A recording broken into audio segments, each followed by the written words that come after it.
안녕하세요. 건강프라임 김아련입니다. 실내에 있는 시간이 많아지는 겨울철. 이럴 때는 일조량이 부족해져 비타민 D가 결핍되기 쉽습니다. 비타민 D는 특히 뼈를 튼튼하게 만드는 데 결정적인 역할을 하는데요.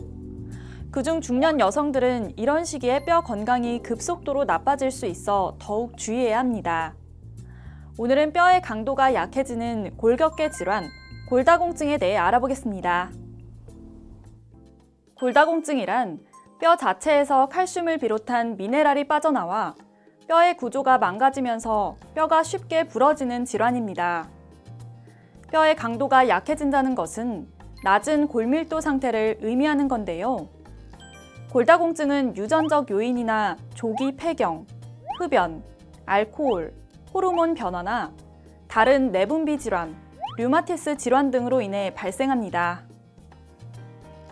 골다공증은 특별한 증상이 없어 흔히 소리 없는 도둑이라 불립니다.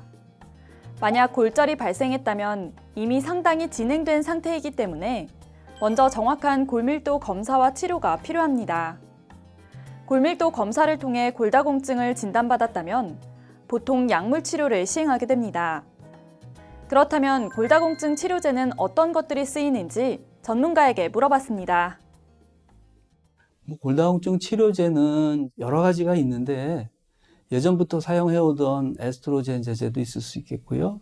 랄록시펜, 바지독시펜과 같은 썸 제제, 약간 조금 어려운 용어가 되겠습니다만은 그런 약제들도 있고, 또 한동안 많이 사용됐던 비스포스포네이트 제제가 있는데 이제 경구용도 있고 주사용도 있습니다.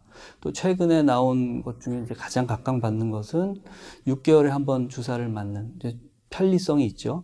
데노스맙이라고 하는 약제가 있는데 효과가 굉장히 또 좋은 것으로 되어 있고요.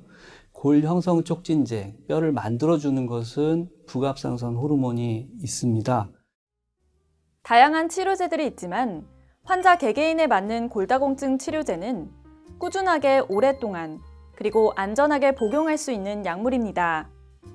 따라서 첫 치료제를 선택할 때부터 효과적으로 골절을 예방하는 동시에 중간에 약물 치료를 중단하지 않고 장기적으로 안전하게 치료를 받을 수 있는 약물로 시작하는 것이 좋습니다.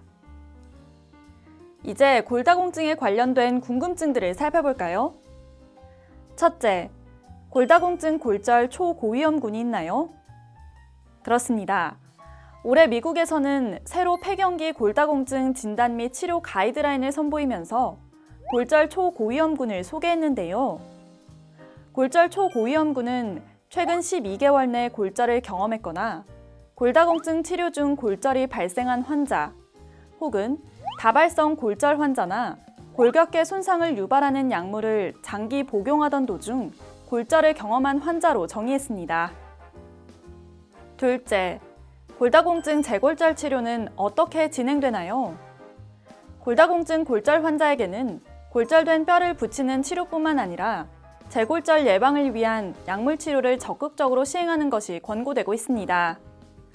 특히 최근에는 골 형성 촉진과 골 흡수를 촉진하는 데 이중작용을 하는 로모소주맙 성분의 치료제가 우선 처방되는 약물로 주목받고 있습니다. 셋째, 골다공증 완치까지 시간이 얼마나 걸리나요? 골다공증 치료의 목표는 완치라는 개념보다는 치명적인 골절 발생을 예방하는 것에 집중되고 있습니다. 우선 다양한 골다공증 치료제 중 복약 편의성이나 효과, 안전성, 그리고 이전 골절 경험이나 골절 초고위험군 포함 여부에 따라 가장 적합한 약물을 선택해 치료를 지속하는 것이 목적입니다. 그렇다면 평소 생활 속에서 골다공증을 예방하기 위한 방법은 어떤 것들이 있을까요?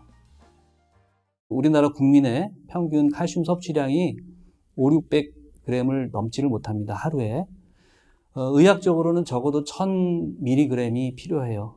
근데 고정 500~600mg밖에 섭취를 못하면 뼈에 있는 칼슘을 끌어오게 돼서 뼈가 약해지게 돼 있습니다. 그래서 그 모자란 만큼 적어도 한 300에서 500mg 정도는 칼슘을 추가적으로 가능하면 식사 중에 섭취를 하시는 게 제일 좋겠고요.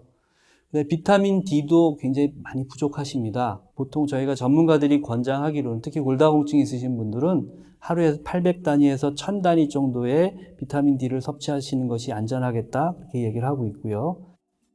골다공증이 이미 상당히 진행된 상태라면 무엇보다 재골절이 일어나지 않도록 치료하는 것이 중요합니다. 또 전문가와 충분한 상담을 통해 가장 적합한 치료제를 선택하고 심한 합병증이 오지 않도록 예방하시기 바랍니다. 지금까지 건강프라임 김아련이었습니다.